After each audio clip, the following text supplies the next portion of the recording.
it's important that you don't give in to the pressure of your surroundings, society or family wise. Sometimes your parents, they have a very specific image of what they expect you to do, or your friends, they all go to college, and then you're like, should I also go to college? And I think it's important to always take a step back and be like, is that really me? Is that something that I want to do? Or is it just that I'm doing this because it is kind of expected of me, of my family or society, friends, whatever? And if it is, if you go into a totally different direction than anyone else, it doesn't mean that it's the wrong path. It can be the absolutely right one and everyone else is wrong, or not wrong, but it's just your own. Yeah. So that could be a whole new question itself. And how do you deal with parents that are not supportive towards your own goals? I think every parent wants the best for their children. And a lot of them want to reflect themselves through their children. They want the best for their children, but the only way they can give the best to their children is to the best of their own capacity.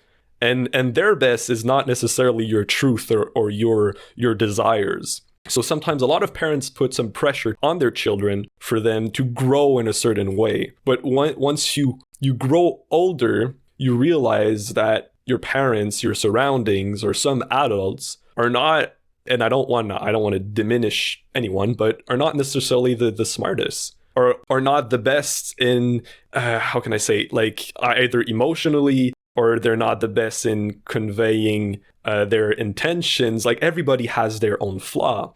And then in a maladroitement, so that would be clumsy. So in a clumsy way, sometimes the parents do their best, but also inflict harm.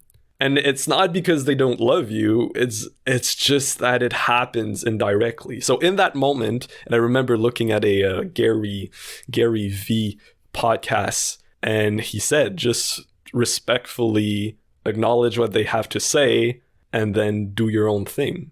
Because in the end, you're the only one who will have to live with yourself and your actions and the path you take. I think the problem is with that, when you're that young, it takes a lot of courage to step up to your parents if they don't agree with you. I was fortunate enough that my parents always supported me, even though they knew like dancing is not the best career path, maybe money-wise, but they were always very supportive. But if you really have parents who don't support your passion, your dreams, it's hard to be like, I love you, but I don't agree with you when you're just 17. So I think it takes a lot of courage, but it's important to do it, because in the end, you're your own person and you have your own path.